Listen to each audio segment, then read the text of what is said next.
हैं, ये थोड़ी सी इंपॉर्टेंट घटना है, हम आपके साथ डिस्कस कर रहे हैं। अच्छा, आपको मालूम है कुछ दिनों पहले मैंने आप लोगों को एक न्यूज पढ़ाई थी। क्या न्यूज पढ़ाई थी? मैरिटल रेप, वैवाहिक जीवन में बलात्कार। मतलब एक वैवाहिक जीवन में जो दंपति है उसमें महिला द्वारा पुरुष के ऊपर मैरिटल रेप का अगर चार्ज लगाया जाए, यानी महिला ये कहे कि मेरे पति ने मेरे साथ जबरदस्ती की है। ध्यान है, मैंने इसको आपसे मतलब लगभग 1.5 से 2 महीने पहले आपको पढ़ाया है ये, और इसके अंदर मैंने काफी बड़ी डिबेट को आपके साथ डिस्कस किया था। मैंने कहा था कि देश के अंदर एक बड़ी बहस छिड़ गई है इस बात को लेकर के, और वो बहस ये है कि क्या पत्नी के साथ जबरन शारीरिक संबंध बनाना मैरिटल रेप है। और मैंने आपसे कहा था कि हाई कोर्ट में इसके ऊपर डिस्कशन चलेगा। ध्यान आ रहा है कुछ? अगर आ रहा हो तो आइए मैं अब आपको आगे की बात बताता हूं। मेरे प्यारे साथियों, इधर देखिए, हाल ही में मैरिटल रेप को अपराधीकरण से ग्रसित माना जाए अथवा नहीं माना जाए, यानी कि क्रिमिनलाइज किया जाए या ना किया जाए, इस बात को लेकर दिल्ली हाई कोर्ट के अंदर बहस चल रही थी। दिल्ली हाई कोर्ट के जजेस ने इस 2 महीने के आसपास पहले पढ़ाया था, ठीक है, बिल्कुल ठीक है। ऐसी स्थिति में दिल्ली हाई कोर्ट के 2 जजेस की बेंच बैठी। दिल्ली हाई कोर्ट के दोनों जजेस इस बेंच के अंदर इस मुद्दे को ध्यान से सुन रहे थे। वो दोनों ही आपस में एक दूसरे से कन्विंस नहीं हुए। कन्विंस नहीं हुए से मतलब, एक जज साहब ने क्रिमिनलाइज किया जाना चाहिए ये कहा, एक ने कहा क्रिमिनलाइज नहीं किया जाना चाहिए। मतलब जो जजमेंट था वो डिफर कर गया। कितने जजेस की बेंच थी? 2 जजेस की बेंच थी। ऐसी स्थिति में रिजल्ट क्या निकला? कुछ भी नहीं निकला। तो फिर क्या करें? जब कुछ भी रिजल्ट नहीं निकला तो यह मुद्दा उठा करके अब सुप्रीम कोर्ट में भेज दिया जाएगा। ठीक है, मतलब क्या हुआ? यहां से उठ करके अब यह मुद्दा सुप्रीम कोर्ट में डिस्कशन के लिए जाएगा।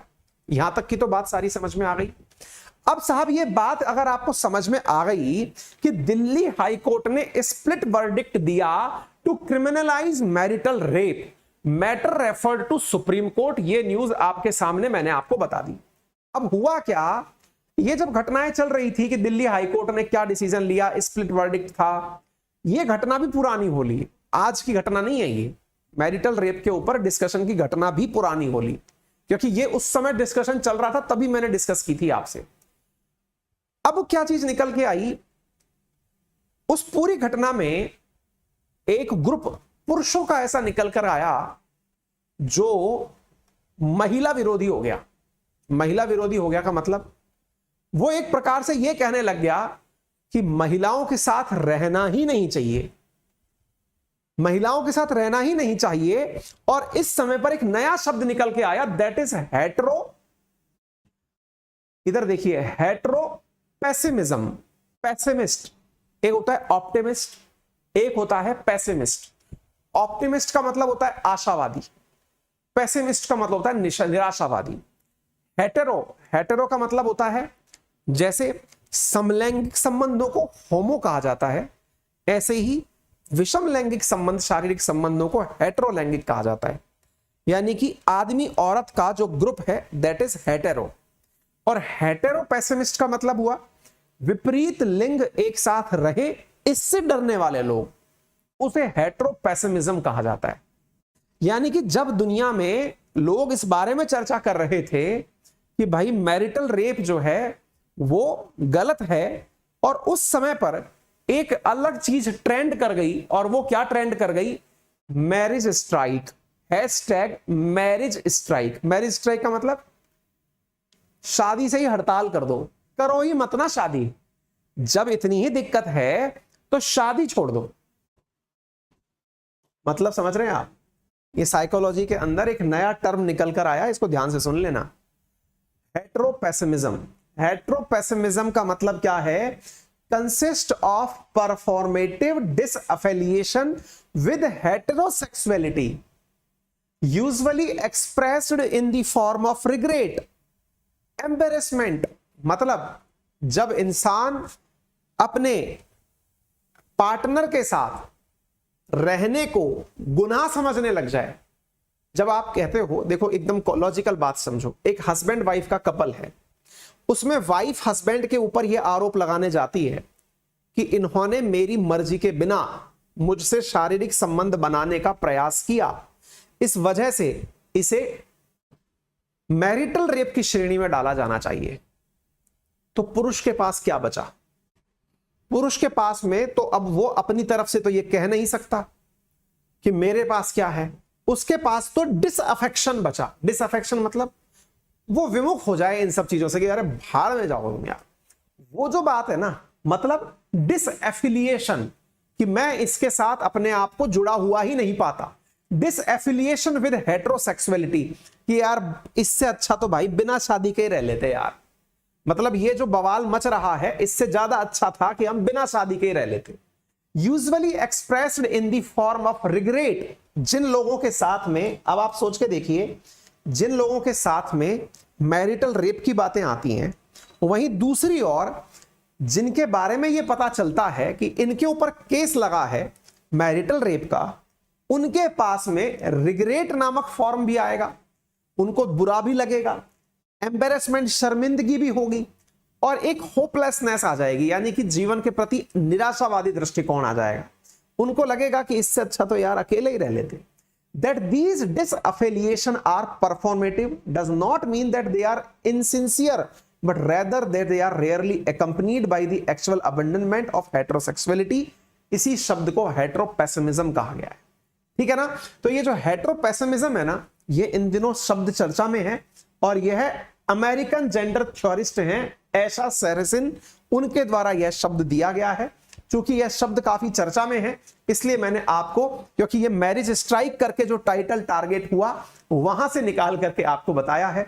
तो हेटेरोपेसिमिज्म अब समझ में आ गया होगा, फिर से बता देता हूं। होमोसेक्सुअल और हेटेरोसेक्सुअल ये दो शब्द समझ में आ गए। होमोसेक्सुअल यानी आदमी हूं, आदमी से प्यार करता हूं, जिसको आप लेस्बियन, गे आदि के नाम से जानते हैं। जब आप उसको होमो कहते हैं तो आदमी और औरत का एक दूसरे से संबंध, दैट इज हेटेरोसेक्सुअल। और उस हेटेरोसेक्सुअल से डरने वाले हेटेरोपेसिमिस्ट। ये शब्द क्यों चर्चा में निकल कर आया? मैरिटल रेप के अपोजिशन में निकल कर आया, क्योंकि ट्विटर पर ट्रेंड किया मैरिज स्ट्राइक, यानी कि मैरिज से बचना ही बेहतर है टाइप से बातें निकल करके आई, ठीक है ना। तो ये सब बातें, अब आप में से कुछ लोग इस बारे में भी सवाल पूछेंगे, अरे सर दुनिया में इतने सारे मुद्दे हैं डिस्कस करने के लिए, ये कहां पे डिस्कशन का पार्ट है? ये सोशल इश्यूज हैं। जब आप यूपीएससी का पेपर लिखते हैं ना सोशल इश्यूज के ऊपर, तब आपका वास्ता पड़ता है इन सब चीजों से, क्योंकि ये वो मुद्दे हैं जब आपसे पूछ लिया जाए, जैसे कई बार आपसे पूछ लिया जाए कि मैरिटल रेप के ऊपर क्रिटिकली एनालाइज करिए, आपको मैरिटल रेप के सकारात्मक पक्ष, सकारात्मक मतलब उसके पक्ष में कि हाँ ये गुनाह है, लेकिन उसके विपक्ष में भी बातें लिखनी पड़े, तो आपको ये टर्म मेंशन करनी पड़ेगी कि इसकी वजह से हेटेरोपेसिमिज्म जन्म लेता है, ठीक है ना। तो ये आपको समझ में आना चाहिए, ठीक है, उम्मीद है। चलिए आगे बढ़ते हैं। यूपीएससी कैटेगरी के अंदर अगर आप तैयारी करते हैं तो अनअकैडमी पर इस समय अनअकैडमी लाइट में आप लोगों को प्रीलिम्स को ध्यान में रखते हुए बहुत ही शानदार प्रकार के, सोचिए 55,000 से ज्यादा बच्चे हमारे अनअकैडमी लाइट पर जुड़े हुए हैं। प्रोडक्ट की आप उपयोगिता इससे समझ सकते हैं, ठीक है ना। ये टेस्ट सीरीज है, पेड टेस्ट सीरीज है जिसमें आप कनेक्ट कर सकते हैं, ठीक है बेटा। इसमें आपको बेस्ट एडुकेटर्स के द्वारा तैयार की हुई कंटेंट मिलती है, आप इसको अंदर पार्टिसिपेट कर सकते हैं, ठीक है बेटा। इसके अलावा अनअकैडमी के प्रीलिम्स और सीसेट को आप टारगेट करके पढ़ सकते हैं। अनअकैडमी के कोर्सेज में रेज ए हैंड फीचर है, यदि आप टीचर से डाउट पूछना चाहते हैं तो आप डाउट पूछ सकते हैं। प्लस कोर्सेज में हमारे साथ आपको जो कंटेंट दिया जाता है उसमें प्रॉपर तरीके से पीडीएफ प्राप्त होती है। पीडीएफ के साथ साथ आपको पूरा टेस्ट एनालिसिस होता है, टीचर से बात करने का मौका मिलता है। हमारे आइकॉनिक कोर्सेज के अंदर आप टीचर से डायरेक्ट बात कर सकते हैं, क्लास के दौरान उससे कनेक्ट हो सकते हैं, अपने डाउट पूछ सकते हैं, सारा कंटेंट पीडीएफ के फॉर्मेट में प्राप्त कर सकते हैं। ये हमारे सब्सक्रिप्शन का एक और टाइप है जिसे आप आइकॉनिक के नाम से जानते हैं। एसएससी कैटेगरी के अंदर भी हमारे कोर्सेज हैं। मेरा एक नया वीकेंड बैच शुरू हो रहा है एसएससी के अंदर, यदि आप उसे ज्वाइन करना चाहें तो बहुत ही नॉमिनल कीमत पे आपको वो कोर्स उपलब्ध हो जाएगा, आप उसे ज्वाइन कर सकते हैं। Thank you so much. अपना ख्याल रखें, बड़ों का सम्मान करें, छोटों को प्यार दें, अपना व्यक्तित्व इस प्रकार से विकसित करें कि महिलाएं आपके साथ सुरक्षित महसूस करें।